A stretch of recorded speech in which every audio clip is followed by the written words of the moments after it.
दुर्लभं त्रयमेवैतं देवानुग्रहेतुकम् मनुष्यत्वं मोक्षत्वं महापुरुषस्य संश्रयः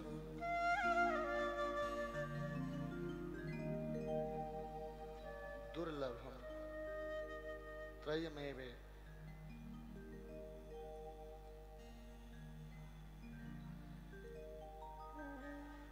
मेरे प्रिय मातृशक्ति माता भाई बहन, कल आप सबने बड़े दिव्य ठाकुर जी के अनेक लीलाओं को दर्शन करते हुए दर्शन की बेला यात्रा पहुंची थी।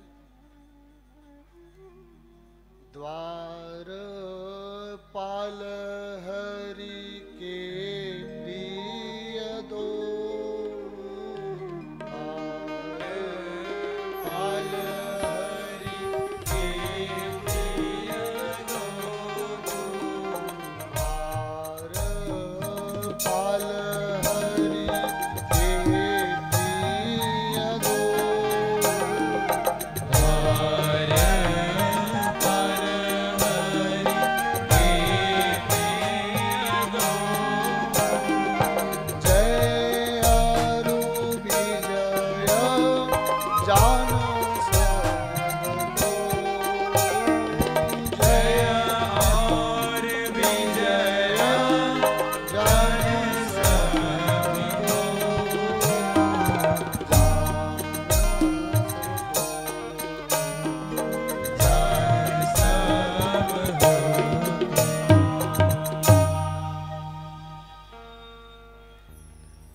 द्वारपाल हरि के प्रिय दो द्वारपाल थे। दुर्लभम त्रयमेवैतम देवानुग्रह हेतुकम। भागवत महापुराण सुनना, कल दर्शन किए कि कितने जन्म का पुण्य एकत्रित होता है तब उनको लाभ मिलता है। जब इस कथा को गाई जा रही थी, सुखदेव बाबा जी कथा का वाचन कर रहे थे। बाबा परीक्षित जी के सन्मुख बैठे। सद्गुरुदेव जैसे ही कथा का क्रम आरंभ हुआ, देवताओं की एक टोली पहुंची। देवताओं की टोली में राजा इंद्र सामने आए और आकर के कहे, महाराज आप जिस कथा को गा रहे हैं, इस कथा को सुन करके इस परीक्षित को क्या लाभ होगा? बाबा चक्र चूड़ामणि सुखदेव जी कहते हैं, ये तो सुनने वाले से पूछ लीजिए कि इनको क्या लाभ होगा। परीक्षित जी के समक्ष देवता गढ़ गए कि भैया आप कथा क्यों सुन रहे हैं? परीक्षित जी ने कहा, मुक्त होने के लिए सुन रहा हूं। 7 दिवस में मेरी मृत्यु निश्चित है और इन 7 दिवसों में क्या करने चाहिए यह उद्देश्य लेकर के बैठा, तो कथा मुझे सुनने को मिल रहा है।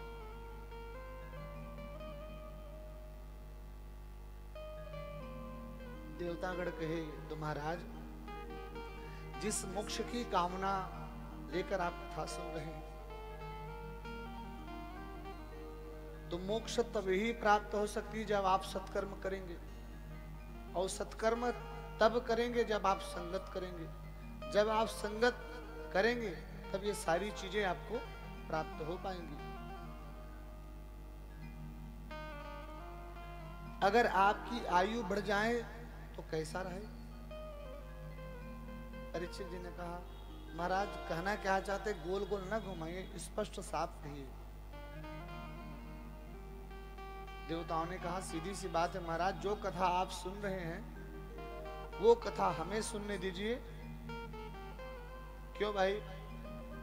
कि आप जिस कथा को सुन रहे हैं उसके बदले में हम आपको अमृत का पान करा देंगे। मेरी माता, मेरे भाई बंधु, बड़े अच्छे से समझिएगा इस प्रसंग को, आपके जीवन का बहुत बड़ा मोड़ हो सकता है। क्या इस कथा को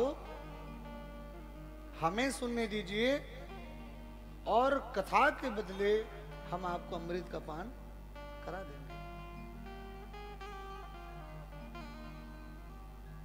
बाबा चक्र चूड़ामणि देख रहे थे कि परीक्षित जी का ध्यान कहां लगा हुआ है, ये जवाब दे सक रहा है कि नहीं दे सकता है।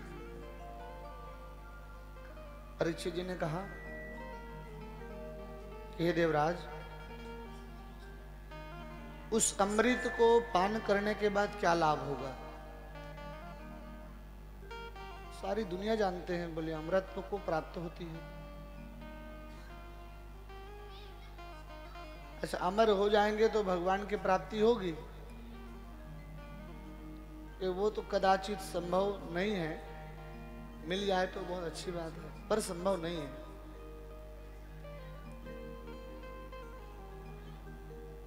तो महाराज, जब अमृत को पान करने के बाद भी भगवान की प्राप्ति नहीं हो पा रही, तो ऐसे अमृत का पान करने से क्या लाभ? और परीक्षित जी बाबा चक्र चूड़ामणि से कहे कि गुरुजी, मैं ऐसे सुना हूं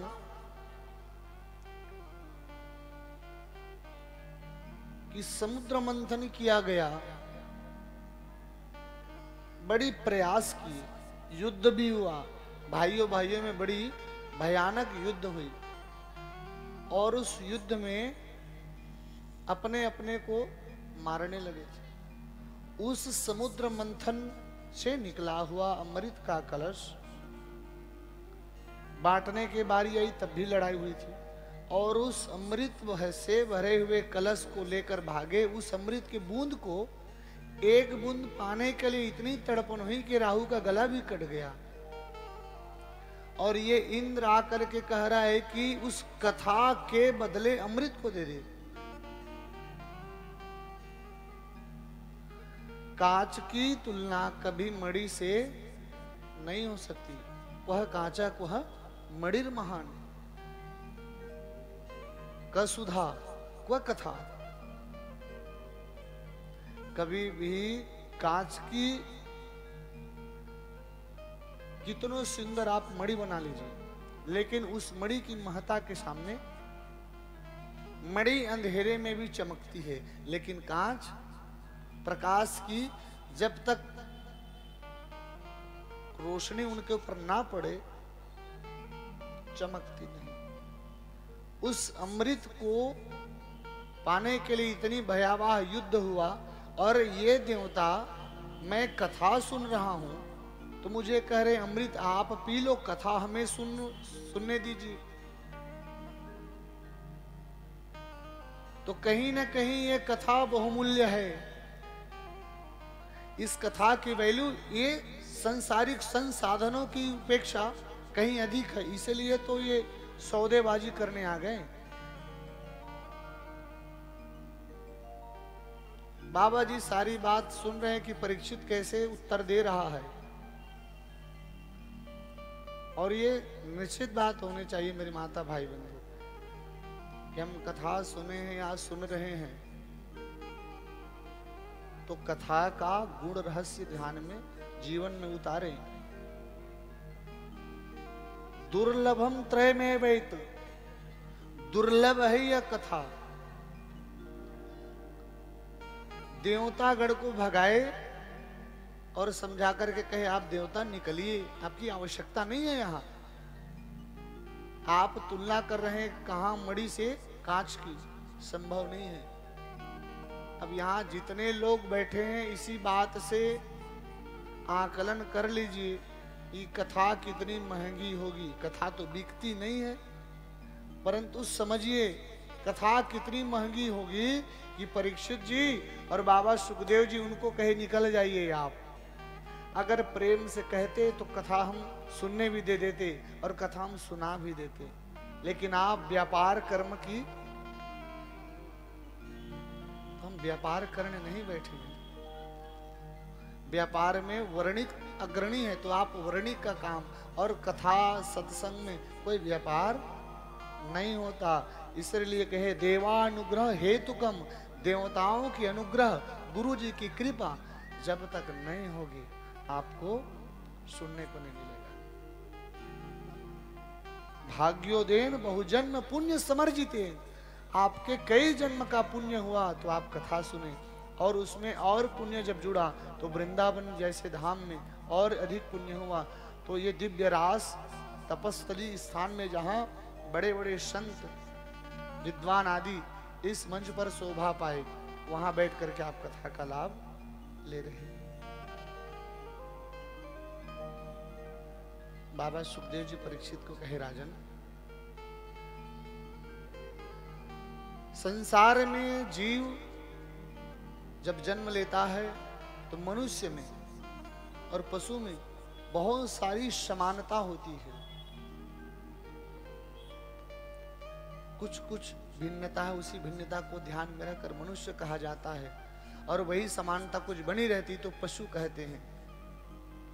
आहार निद्रा भय मैथुनम, भोजन करना, आहार निद्रा सोना, डर भय मैथुनम गृहस्थ संसार, सामान्य मेतद, ये सब में सामान्य है। हम मनुष्य में भी यह व्यवहार सामान्य रूप से प्रतिपादित होती है, पशुओं में भी होती है। एक ही चीज पशु नहीं कर सकते, क्या जानते हैं?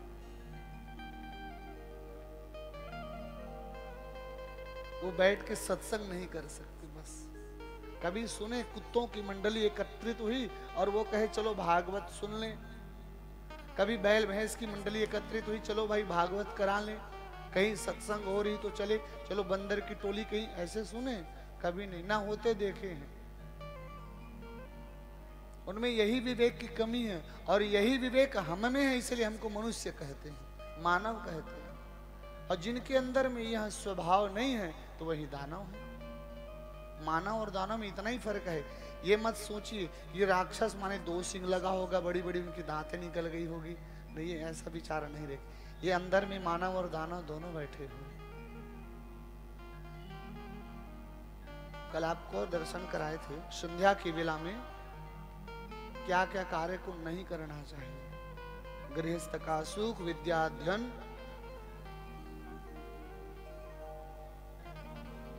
कई बच्चे शाम के समय पढ़ने जाते हैं। आजकल तो परंपरा चल रही ट्यूशन जाने की, 5 बजा क्या सरकार ट्यूशन की होड़ लगी है। 5:30 से 6:30 बजे लगभग गोधूली बेला में हम लोग शास्त्र में सामान्यतः देखते हैं। इस समय बिल्कुल भी विद्या अध्ययन, गृहस्थ का सुख, शोर शराबे इत्यादि ये कार्य, भोजन नहीं करना चाहिए, बहुत दोष माना जाता है। और इस समय अगर आप ऐसा कृत्य करते हैं तो निश्चित जानिए आपके घर में कुछ न कुछ गड़बड़ होगा। कश्यप अदिति के जीवन में भी यही उदाहरण के रूप में हुआ। 2 पुत्र हुए थे, कल आप सब दर्शन किए थे। हिरण्यकश्यपु का अर्थ का हिरण्य का अर्थ के सोना, और दोनों है हिरण्यकश्यपु और हिरण्याक्ष। कल हमने अक्ष के ऊपर देखा, और अक्ष मतलब मेरा ही है। जो दूसरे का धर्म बिगाड़े यानी भोग वृत्ति, वह है हिरण्यकश्यप। और जो केवल मेरा मेरा लोभ प्रवृत्ति, वही हिरण्याक्ष। संपत्ति इकट्ठा कर लिए, कोठी बंगला बना लिए, कहीं दान न दिए, कहीं सेवा न की, वही हिरण्याक्ष है, ये निश्चित जानिए। हिरण्यकश्यपु और हिरण्याक्ष ये केवल नाम से नहीं, भावार्थ साक्षात प्रकट हो रहे। अक्ष इकट्ठा होना, हिरण्याक्ष हाय पैसा हाय पैसा। तो संसार में जब ऐसे चाह रखने की प्रबल इच्छा लेकर मनुष्य जीवन व्यतीत करता है, तो उनके इसी भाव को ठीक करने के लिए भगवान कभी कभी वाराह रूपी थोड़े क्रोधावतार में आ जाते हैं। भगवान अपने परम प्रिय लाडले नारद जी को कहे, नारद जी जाके देखिए पृथ्वी की क्या दशा हो गई है। अहेन मह्यम ज्ञानेन पृथ्वी न धार्यति। अहेन कि जाके देखिए ये पृथ्वी कहाँ है, दिखाई नहीं दे रही है। संसार अब हमें आगे रचना करना है, तो रचना करने के लिए संसार की व्यवस्था अति आवश्यक है। और हिरण्याक्ष का एक ही है अर्थ, मेरा मेरा धन हो लेकिन खर्च ना करे। उस स्थिति में क्या लिखे, जेहि विधि होई धर्म निरमूला, सो सब करहि वेद प्रतिकूला। कि कैसा धर्म से विहीन लोग हो जाए। सारे जगह यज्ञ आदि हो तो यज्ञ को बंद करो, पूजा पाठ हो रही सबको बंद करो, क्योंकि पूजा करेंगे पैसा खर्चा होगा, उस पैसे को खर्चे नहीं होने देना है, बोले कोष में जमा करो। जही विधि हो ये धर्म निर्मूला। धर्म प्रबल कैसे होती, धर्म बढ़ती कैसे है? धर्म बढ़ती है दान से, धर्म बढ़ती है सेवा से। आप एक भाई साहब एक संत जी के पास गए और कहे, अरे महाराज क्या 2-2 4-4 घंटे दान दो दान दो दान दो करते रहते हैं, दान देते हैं तो आपका पेट नहीं भरता, आपका कोष नहीं भरता। संत जी कहे, बेटा तेरे दान देने से मेरा कोष भरता नहीं भरता ये मैं नहीं जानता, लेकिन हाँ इतना जरूर जानता हूँ, मैं लोगों से जो दान लेता हूँ ना, लोगों को देता हूँ, उनका पेट भरता है ये मैं जरूर जानता हूँ। तो अब केवल लीजिए मत दीजिए। भगवान को जैसे ही सूचना मिली कि पृथ्वी अब इस स्थान पर नहीं है, वराहर के रूप में गए, हिरण्याक्ष के बीच में युद्ध हुआ, हिरण्याक्ष का फिर भगवान ने सुंदर उद्धार की। बोलो वृंदावन बिहारी लाल की। फिर भागवत महापुराण के 10 लक्षण बताए, ईशान निरोध, ऐसे इस 10 प्रकार के लक्षण भागवत का मूल लक्षण है। भागवत जी के धर्म के बारे में बतलाया गया कि भागवत धर्म कहलाता क्या है, भागवत धर्म कहते किसे। भागवत किसी कहानी का नाम नहीं है, भागवत तो वह है जो भक्तों की कथा को गाई जाए, वही भागवत है। ब्रह्मा जी के 10 पुत्र के बारे में चर्चा बतलाई गई थी। ब्रह्मा जी के 10 पुत्र हुए, करदम, मनु, मरीचि इत्यादि। तो ब्रह्मा जी के एक पुत्र हुए जिनका नाम था मनु। मनु महाराज जी मनवंतर 71 प्रकार के मनवंतर होते हैं, और एक चतुर्युग में 71.5 मनवंतर बीतता है, तब ब्रह्मा जी का एक दिन होता है। तो हर मनवंतर में कोई ना कोई मनु का अर्थ समझ लो मुख्यमंत्री, समझिए मुख्यमंत्री। एक मुख्यमंत्री होता है, 5 साल की उनकी वैलिडिटी होती है। ऐसे ये मनु है। मनु महाराज जी के घर में संतान नहीं हुआ तो यज्ञ किए, यज्ञ के प्रभाव से भगवान की ऐसी कृपा हुई कि उनको 5 संतान की प्राप्ति हुई। स्वयं भुवनस्य मनोर्वशम परस्पर सम्मतः कथ्यतां भगवन यत्र मैथुने धीरयते प्रजा। मनु महाराज जी ब्रह्मा जी के एक दाहिने वाले अंग से प्रकट हुए और मां शत्रुपा बायां पक्ष से प्रकट हुई। दायां और बायां युगल जोड़ी प्रकट हुई। ब्रह्मा जी कहे कि हे मनु जी, अब आज से आप संसारिक सृष्टि, मैथुनी सृष्टि से संचार आरंभ करिए। और उसी दिन से ही मनु जी के संतान हम सबको मानव और मनुष्य कहा जाता है।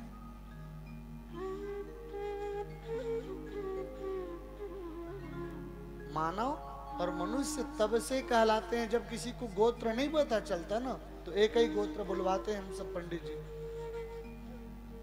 कश्यप गोत्र बोल लीजिए, क्योंकि सारी सृष्टि कश्यप गोत्र से भरी पड़ी हुई है। यहाँ भी बैठे जो लोग अपना गोत्र यदि याद ना हो, भूल जाएं, तो अपना गोत्र कश्यप बता दीजिएगा, आप उसी कुल के ही हैं।